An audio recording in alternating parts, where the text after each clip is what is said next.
Hi,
Nat.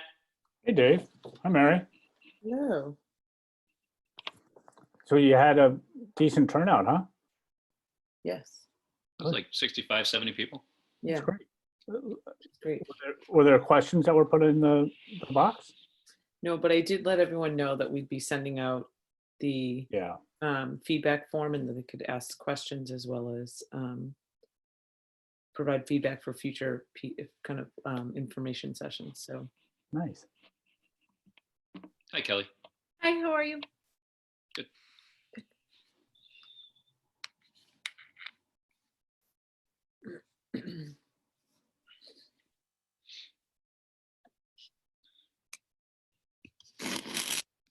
So is this similar to like a chat that there's a waiting room, like on Owen's end or your end, Mary? I think we set it up so that there was no waiting room, but I Yeah. can see all the panelists and the attendees and I can move people from Right, one right, to right. the other. Is that how school committee is run? Yes, but there were, I think it was, you had a few more parameters in Yeah. play for school committee because it was a publicized link, Right. but I'm not sure. Are you on school committee tonight or no? No, are you? Nope.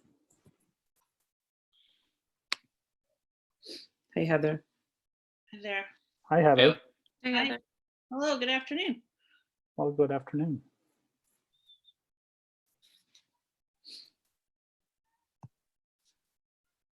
I think that first session went about 38, 40 minutes, right, Mary? Yeah, it was great. Perfect. Great.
Mary, did Charlotte make a guest appearance on the elementary panel or no?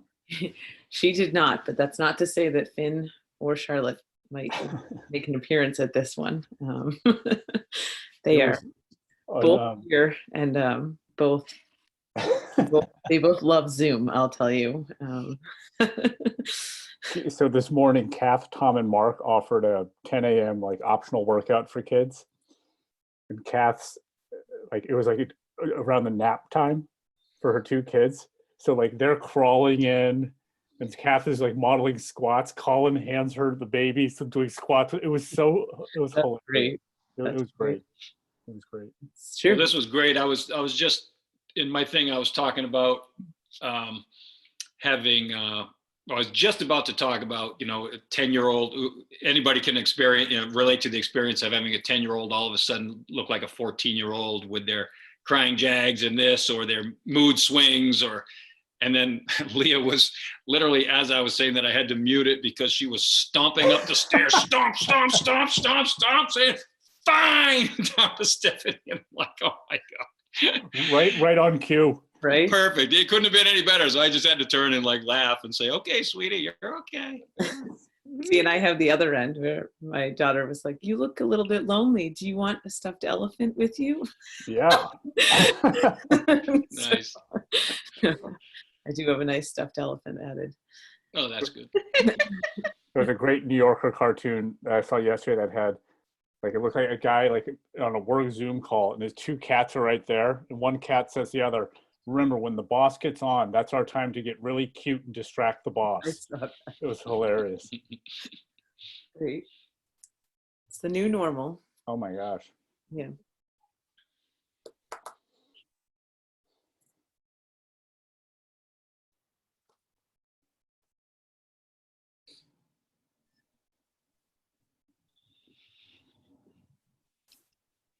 Mary, my high school, my secondary one's a little longer than my elementary one. Do you think I should cut stuff out, or was that all right? Or is it all right to go a little longer than that? Or is that too? I'd say read the room, but you can't see anyone. So I know, it's a little hard to. no, I think a couple more minutes is fine. All right.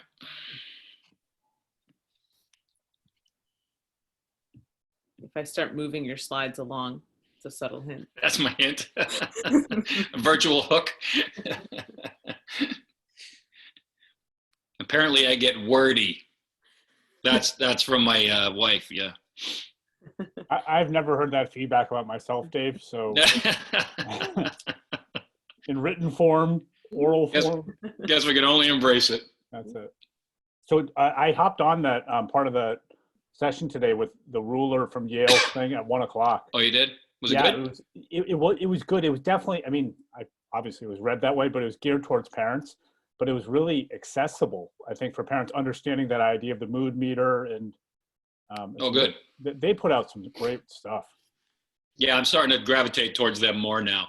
Yeah. Yeah. And they said that they would, I just asked because I wasn't on the whole thing. They're going to send the slide deck out to everyone. So I'll forward that on. Because I think that'd be a good resource with them. They had some nice resources. Oh, nice. Cool. For all the attendees on the call, we're just going to wait a couple more minutes just to allow people to get in on time and make sure that we have all the panelists as well. And I will keep you updated and we'll be getting started shortly.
All right. Just wanted to welcome everyone. I'm Mary Brule, the Director of Student Services, and we are very fortunate today to have Robert Parga, Heather Mendoza, Jeff Sperling, Kelly Campbell, Nat Vaughn, and the Director of Social Emotional Learning, Dave Worthley, here with us as well. We really just, as you could see from my email, wanted to just remind everyone about the importance of kind of partnership and collaboration and communication. You know, at all times, we always are looking for a partnership between schools and home. And I think at this time, that partnership is just that much more critical. So this is hopefully the first in a series of parent information sessions that we would like to be able to hold. Each week we'll have kind of guest speakers related on specific themes and topics.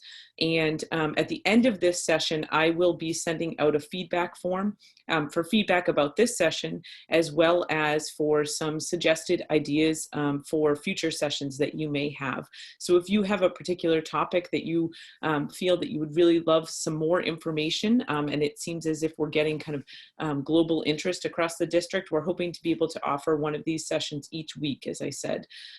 Each session will be recorded, so it is being recorded right now, and we will share the recording out with everyone afterwards. But for now, I really just want to thank you for taking the time. It's a beautiful day out, and for taking the time to kind of join us and just partner in this work of helping all students to be successful during this time. Thank you very much.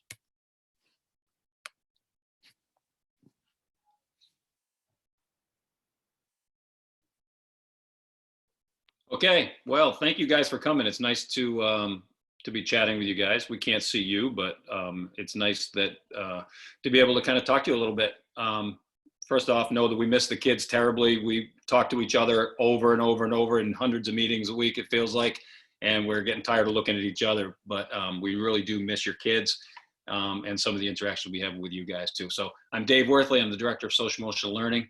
I work kind of K through 12, but primarily at the high school, some down in middle school, and then I jump down in the elementary sometimes too. Some of you I can see on the thing I know, and some that I don't, but thank you for coming.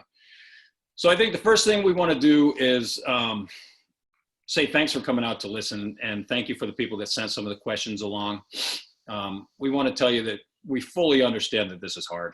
This is hard on the students, it's hard on the families, it's hard on the school people. We get it. You know, most of us have kids in school as well and are working to balance the demands of our own work day and the kids' academic day. You know, I have a fourth grader, second grader, and I was just telling the rest of the crew here about my fourth grader slumping up and down the stairs and kind of being all upset around my inability to help her with fourth grade math and angles.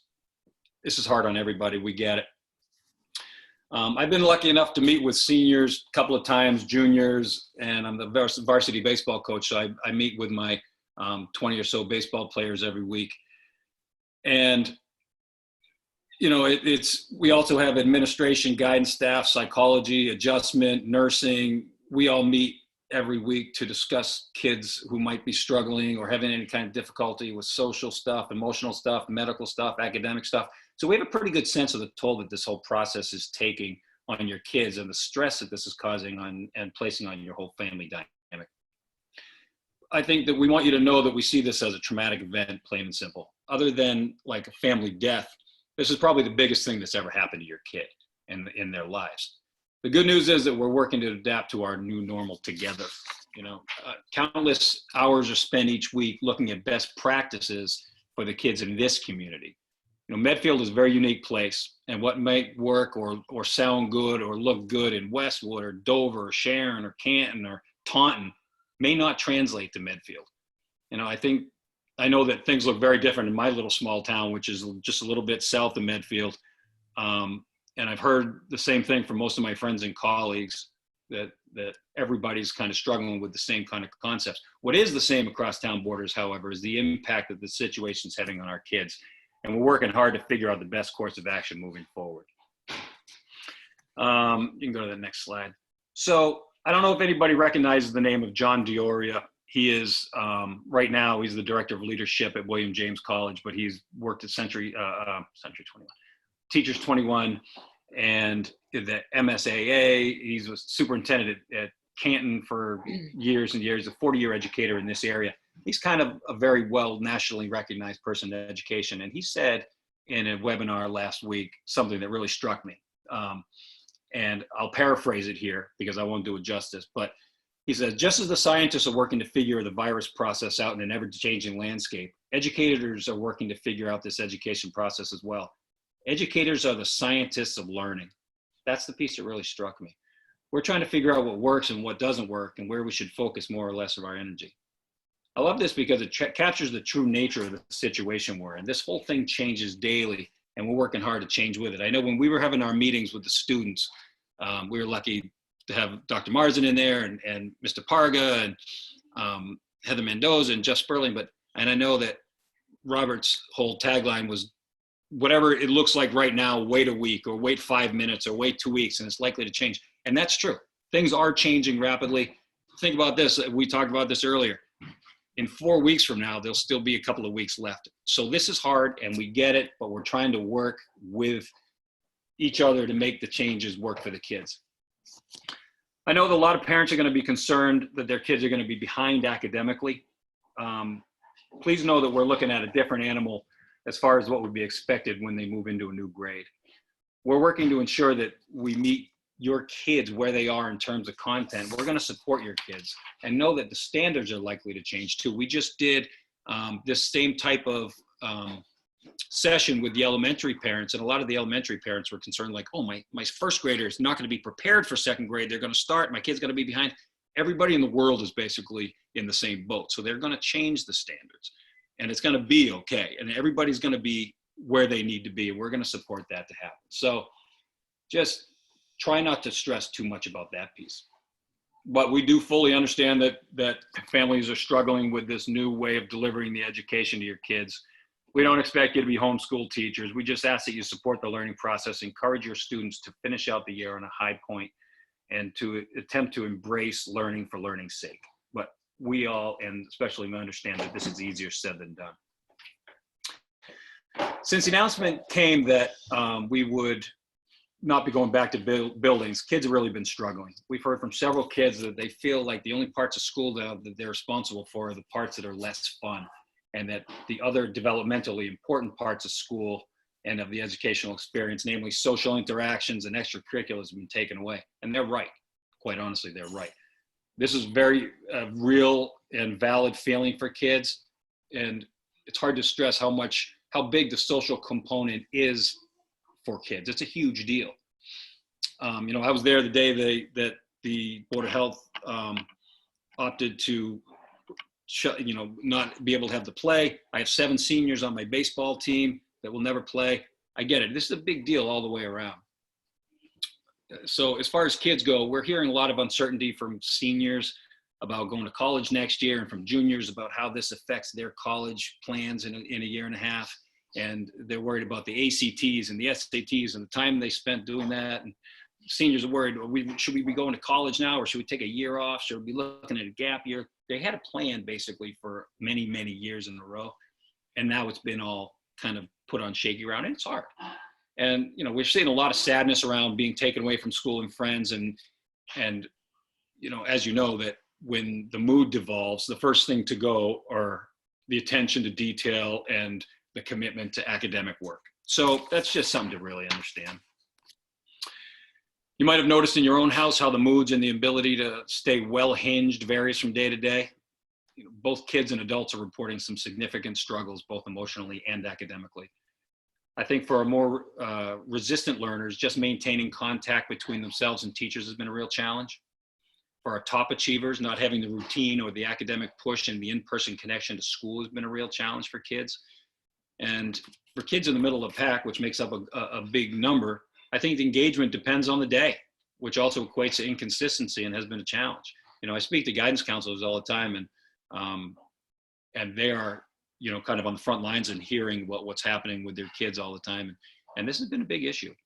Again, this has been a trauma at all levels. Teens feel and experience things at a much more magnified level than adults, based on the fact that they rely more on that amygdala. And then they graduate up to more on the reliance of the prefrontal cortex as they mature. This is why as parents, when we tend to see things like a breakup or a really poor grade on a test or not making a certain team, we say, it's fine. But kids really feel that like 100 times stronger than we do. And that's developmentally appropriate. This whole situation with the social isolation and the COVID-19 is no different. On the positive side, I've heard of a lot of kids and parents that they have had time to reconnect and they're walking together more and baking and having family movie or game nights. For some kids with high anxiety or social anxiety, being out of the building has been great, although that may not always translate directly into academic engagement. So what is your role as a parent? In my opinion, and keep in mind this is a generalization because I don't know your kid necessarily, your job is to model the behaviors you most want to see exhibited.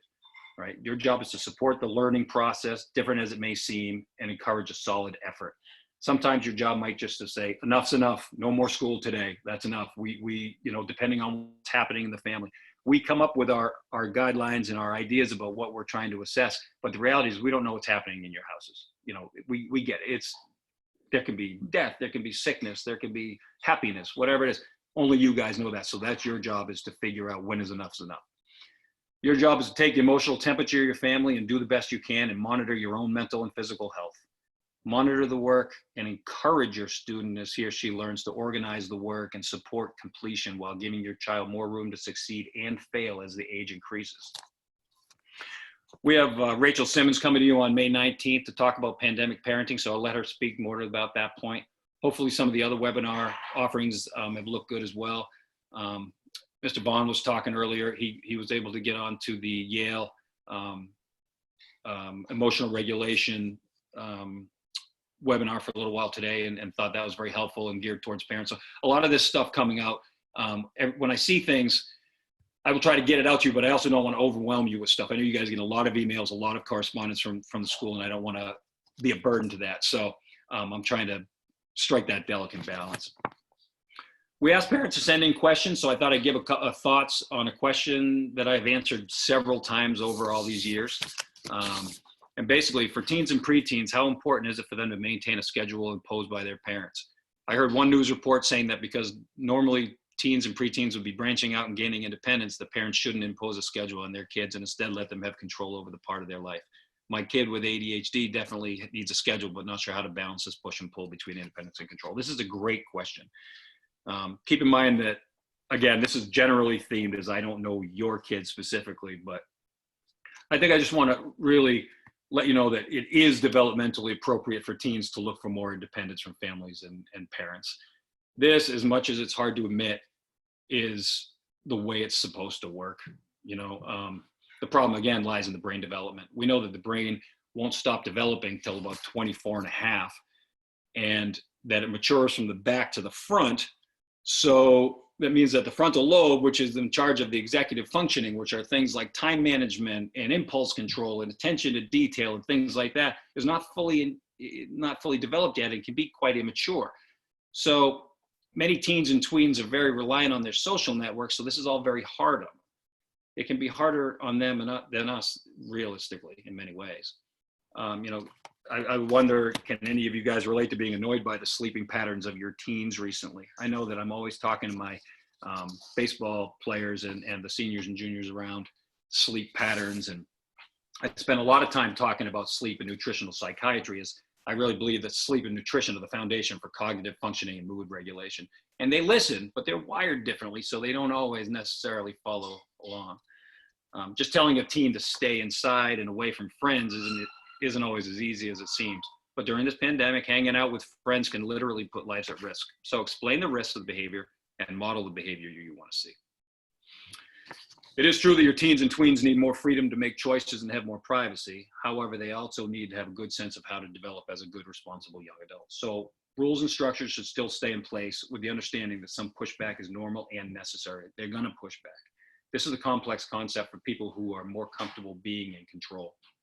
This whole situation makes people feel like they lack control, so they look for control where they have historically had it, which was a few years ago. They could kind of control what was happening in their house. Now you have this beast, this kind of unfamiliar looking person in your house with facial hair or whatever, and it's not quite as easy to have that control.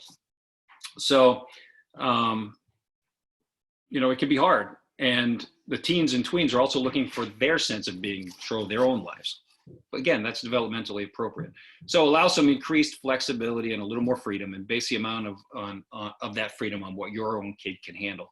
Remember, you're not only trying to survive the week, but you're also trying to set your kid up for life of being independent and successful. A lot of this will depend on maturity and the ability to manage that executive functioning piece, really.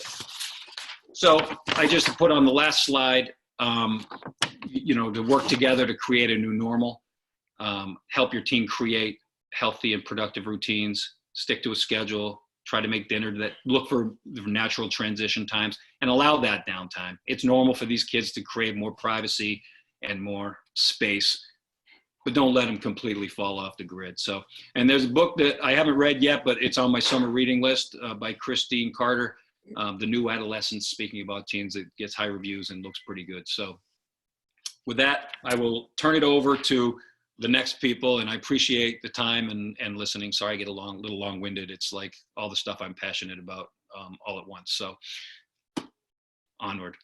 Thanks. Thanks, Dave. So hi, everybody. I'm Nat Vaughn, principal at Blake. And Robert and I are going to talk a little bit about what learning looks like right now, and what we hope it looks like. As Dave and Mary said, this is not something that any of us anticipated as educators going in and talking to our job alikes. One comfort, if you will, during this time is that we're all in the same boat. Regarding schools, this is not a unique to Medfield or the Metro West.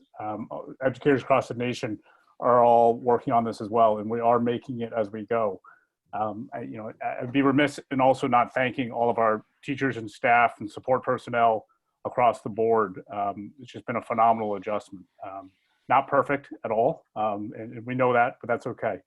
We know on a good day at school, it's not going to be perfect too. So I think in general, one thing that we want to share is that learning does look different right now, in that we cannot, and nor should we try and replicate the norms of a school day in a remote fashion. For a number of pieces too, is we're not designed as a virtual learning school. And that's something that we've really leaned on actually, though, is the resources that virtual schools do. So as far as what students are learning, they are the focus, early on. We've been really listening to the guidance from the state, from Governor Baker and Department of Ed, Jeff Riley, who's the commissioner, through the different phases, and we're now in phase 4. We've been responding off the guidelines from the Department of Education. So all of our work is centered around the Massachusetts Department of Ed frameworks, which is the curriculum guides that we have and the standards that we abide by. And our teachers have been working together. Department chairs 6 through 12 have been working very closely with the teachers to make sure what we're learning. Early on, we were doing the work towards essential standards from the get-go. During phase 1, it was certainly about really review and some extension of content. When we shifted to phase 2, that's when we started looking at the essential frameworks and looking at what are those key elements that we want to look at curricular-wise that are important building blocks as we move forward with the years to come.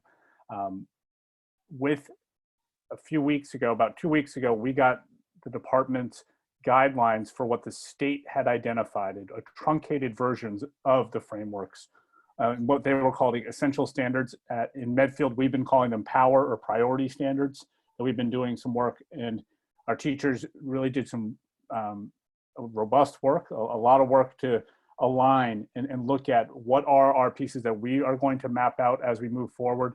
And that, if you have taken a look at the remote learning plan and some of the resources that are now on our websites, it does map out what the teachers are focusing in on as we move forward.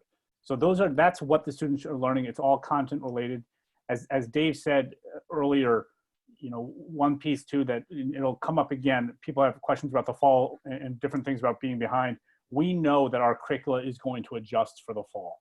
The state is going to be adjusting the frameworks, but we also know we're going to have to internally adjust when we look ahead. So that's just a preview about going ahead. The approach that we're doing is a combination of synchronous and asynchronous. And I apologize if that's a terminology you don't know, so I'll just explain a little bit.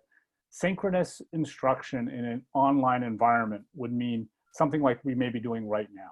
is setting up like a Zoom online platform where there's a set time where kids are with their teachers and interacting online in a live way in a synchronous fashion. Asynchronous would be, an approach that we're using a lot of is pushing out the work, making the work available, and students accessing it when they're ready or at a time that fits into their schedule. We're doing a combination of that. So it's a combination, and most virtual schools that are designed for remote learning, they use the asynchronous approach in that way and use the times more for check-ins when there's a Zoom call or a Google Meet with students remotely to check in, extra help, and I'm putting that in air quotes, in that way to check in and to go through that. So, Robert's going to talk a little bit about the tools that we use in that way, but it's a combination of using the synchronous approach really for check-ins with students, answering some questions, maybe review of some concepts, but making sure from an equitable standpoint that the work that we're providing can be accessed at any time, because we fully recognize a student may not be able to be on the call at a certain time. And using that other time for coaching and check-ins. And that's a big piece that we want to make sure that students feel connected. And you'll hear about that as we move along. So that's essentially the overview of what students are learning and what the approach is that we're working on as the teachers are adapting closely together. Great, thanks, Nat. Hi, everyone. Yep. Robert Parga, the principal at Medfield High School, and I'm going to talk a little bit about the methods of learning and instruction that we've been using during this phase of that we've been using during this remote learning phase, both at the middle school and the high school. The biggest platform we're using right now is Google Classroom. About 4 years ago, both the middle school and the high school made a significant shift to using Google Classroom as really our main vehicle for not only getting information out to students, but allowing them to use that as a vehicle to provide us with work. And then the teachers therefore are using it to provide feedback back to students. So because we've been using Google Classroom for so many years and our teachers and our students are familiar with it, that's probably been the easiest platform that has transferred over to our remote learning phase. So we've been using that pretty effectively. And the Google Suite, as you know, is something that we use across all schools, but the Google Classroom has really been an important platform for us. Emails are used by both students and teachers. Teachers are using email for more direct teacher to student, or sometimes teacher to student and parent communication. Email is also being used for notifications. So some of your students might have noticed that there is an increase in the number of emails they've been getting since we've gone to remote learning. A lot of those emails are actually notifications. So when teachers post work to Google Classroom, the students get an email notification saying there's work in student classroom. So even though it looks and feels like students are getting a lot more email communication, these notifications actually save them time, because without those notifications, then students would be having to go in to check the Google Classroom site to see if there's new work. So, high school students don't always check email the way we want them to. And I think that was one of the big shifts when we went to remote learning that we were discovering, as many high school students weren't checking their email. My sense is that they are now, because they realize that is one of the bigger tools for communication that we're using.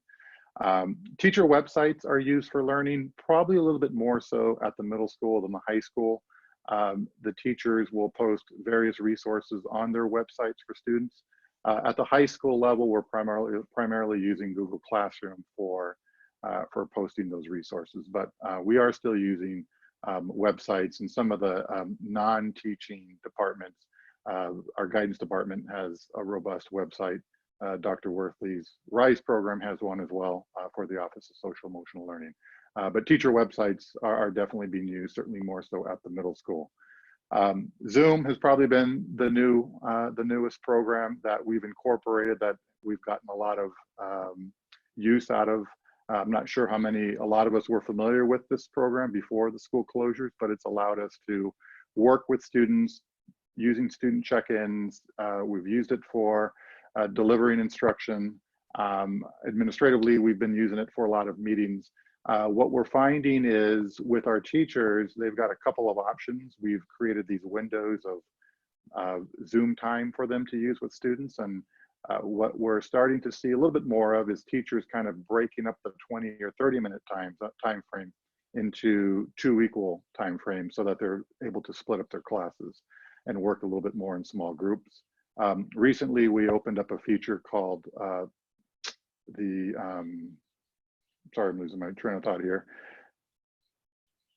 The breakout room, sorry. The breakout rooms we've been able to incorporate more recently, and what that has done is it allowed us to work with students in small group for small group discussion. So Zoom has been a great tool for us. It's really helped us stay in contact with students, and you know, we definitely have been able to use that more and more effectively.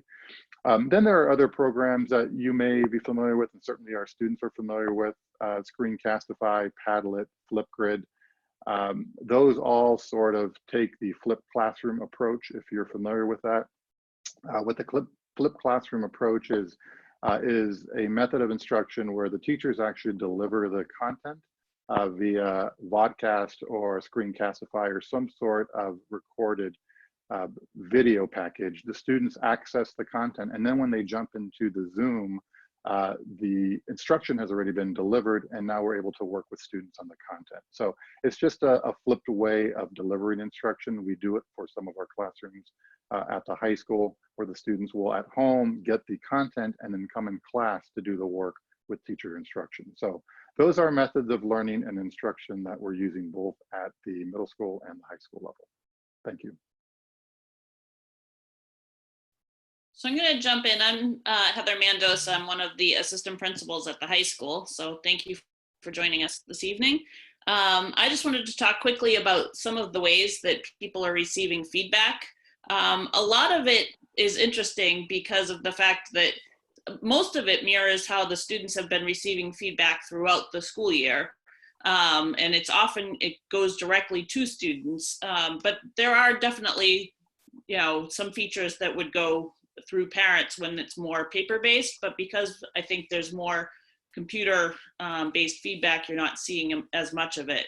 So there are different features of the programs that Robert just talked about with Flipgrid, Screencastify, Google Classroom, the sheets, docs, slides, all those Google products. They have features where teachers are able to comment directly on the submitted work, and then the student can receive the information back.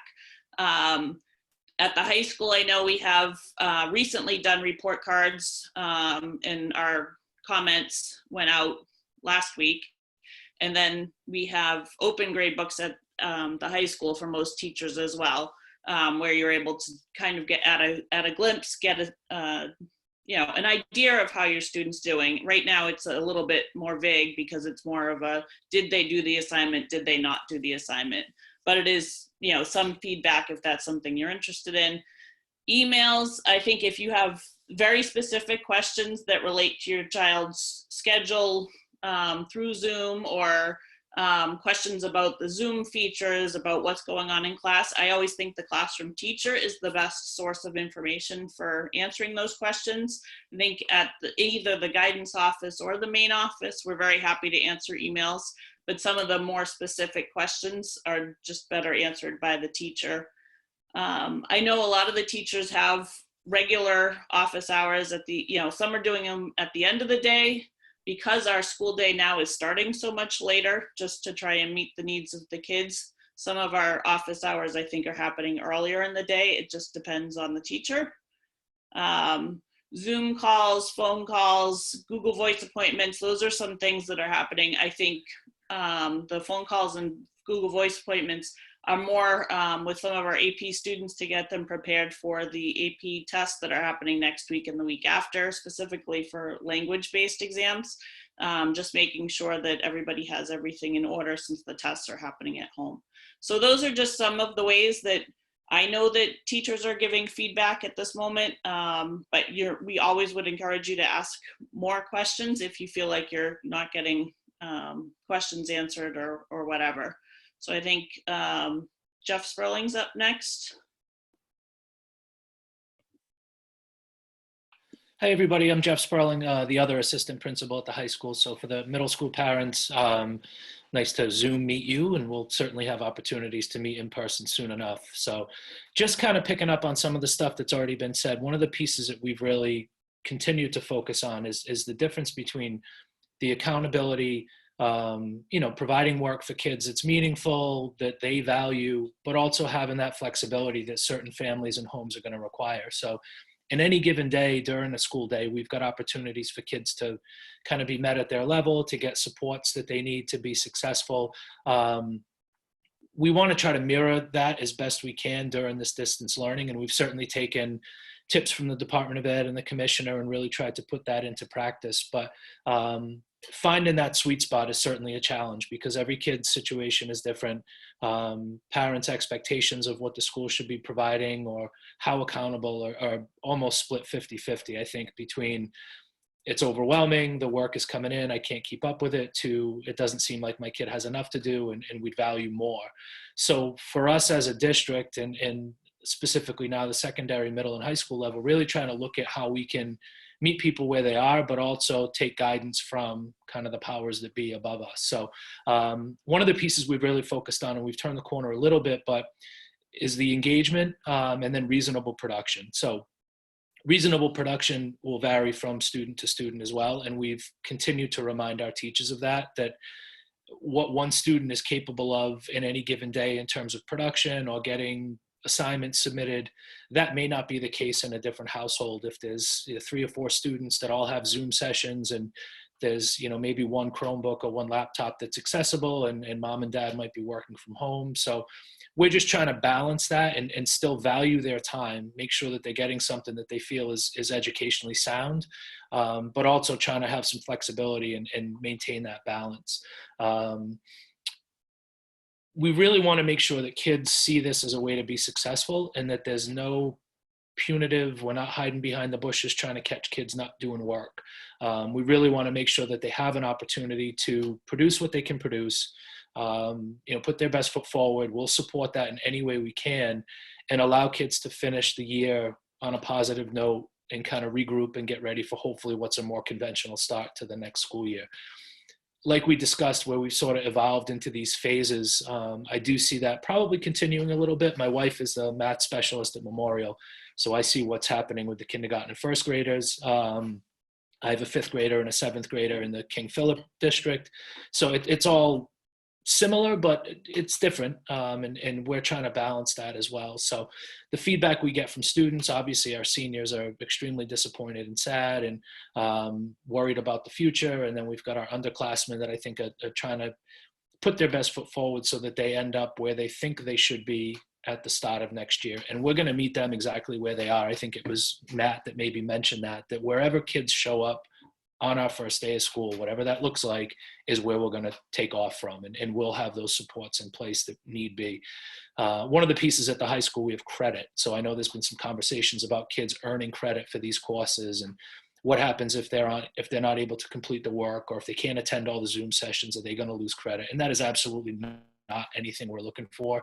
I had sent out a notice to the high school students and the families probably a week ago, maybe a week and a half ago, just hinting at don't give up yet. Let's finish this. Let's give you opportunities to be successful, to finish all the work you put in from late August through the middle of March. And we're going to continue to do that. But I think it's hopefully that balance between that accountability and the flexibility is things that you can expect to continue to see through the posted end of the school year. So more to come, certainly. And again, based on the feedback that you all give to Mary's survey, if there's specific questions about any of this stuff, we'd be happy to jump on and maybe with a more targeted focus. But this is, I think, a good overview of where we're at. So I appreciate the time. Hang in there, everybody, and look forward to seeing you in person soon enough.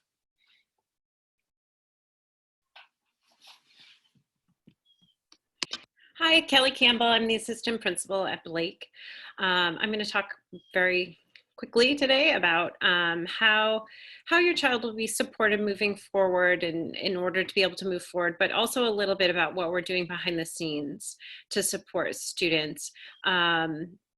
So at Blake, starting from the very beginning of the closure, we instituted a system called a student contact tracker.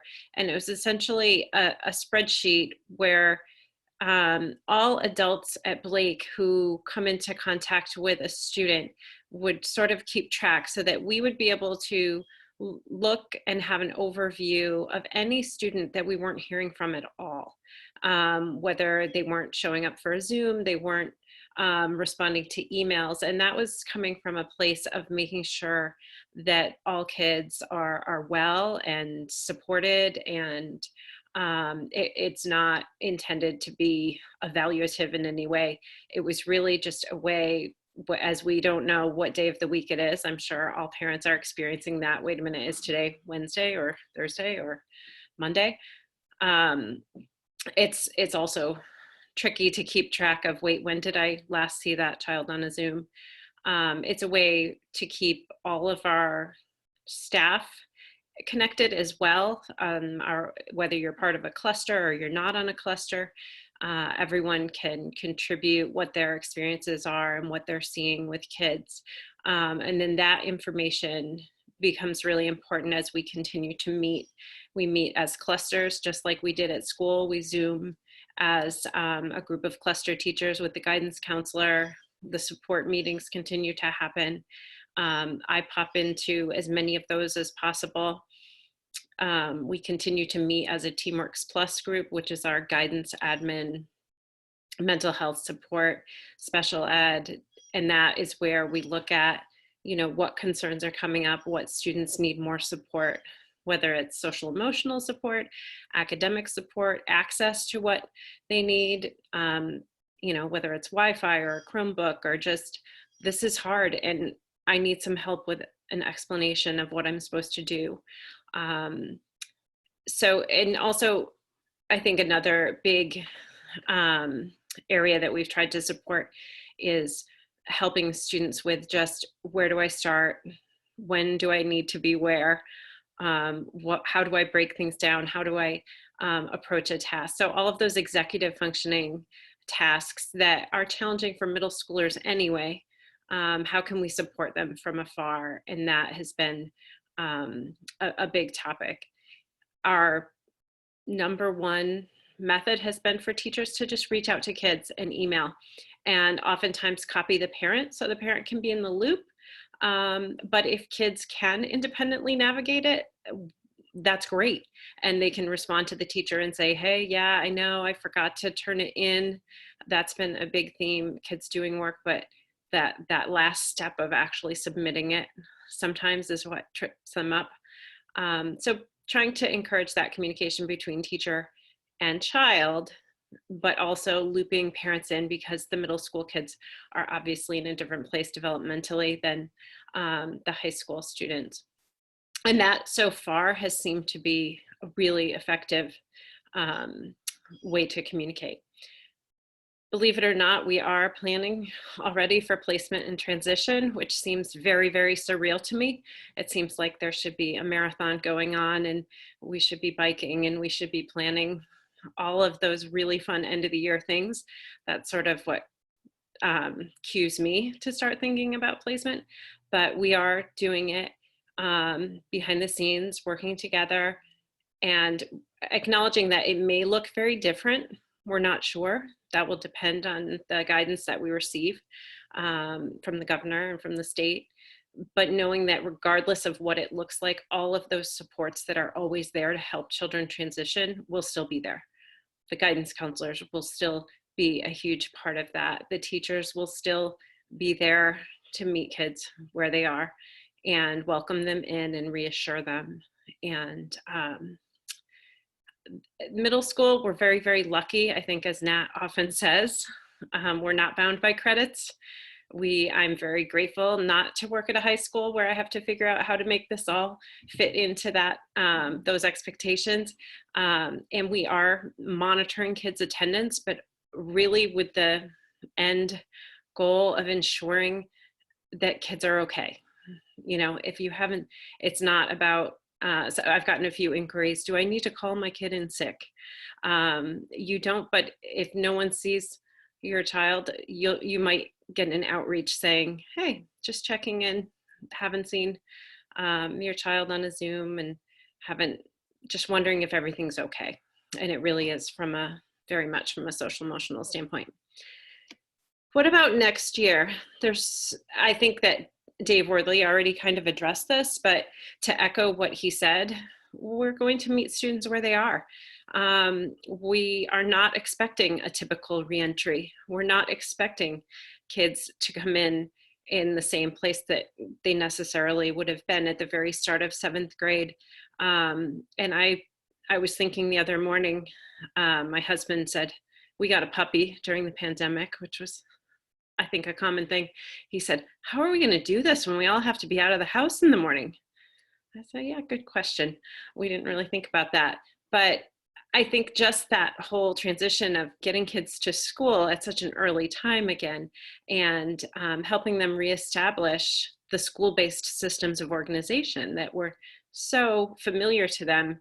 But now they've started doing it sort of in a different way from home. So going into it, knowing that kids are going to need support with that.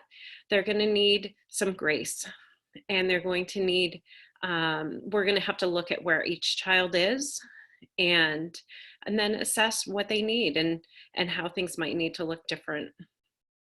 So that's, I'm going to turn it back to Mary because I think she's going to talk about resources. Yes, thank you, Kelly. We just wanted to thank everyone really for joining us again this afternoon. And one thing we were kind of talking about is, as you know, we were saying there's so many emails coming and so much information coming at you. And we wanted to try to streamline some of that information for you, just so you have one place to really access it. So we put together this resource slide.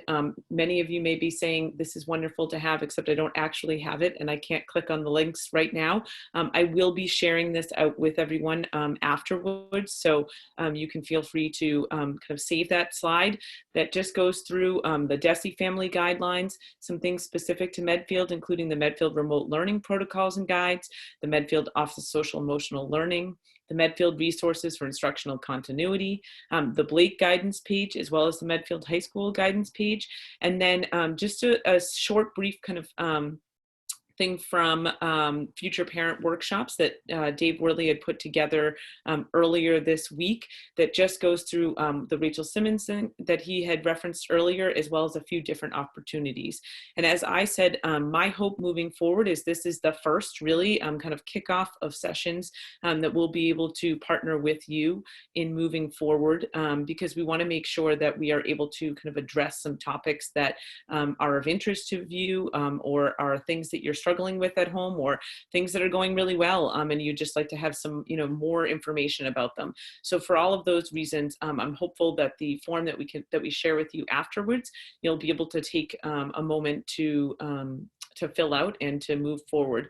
I know we did get a question during this time that was really just asking us about what the fall will look like and whether things will be changing.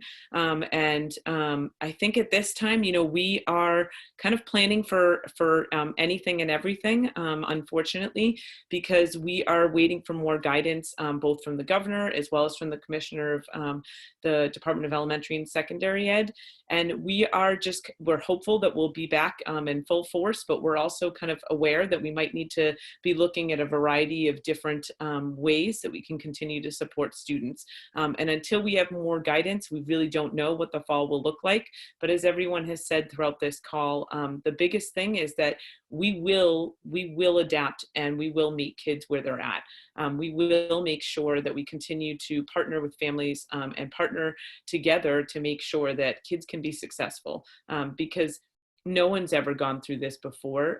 We don't know, the best practices or the best things to do, but we do know that we all care about students. We do know that the staff are working harder than ever to make sure that kids continue to feel that connection, and that won't go away.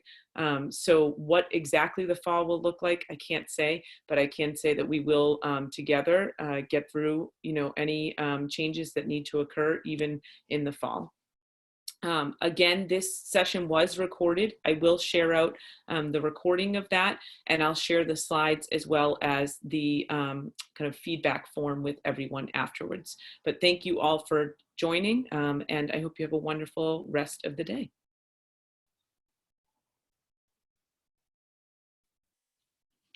Thank you, everybody.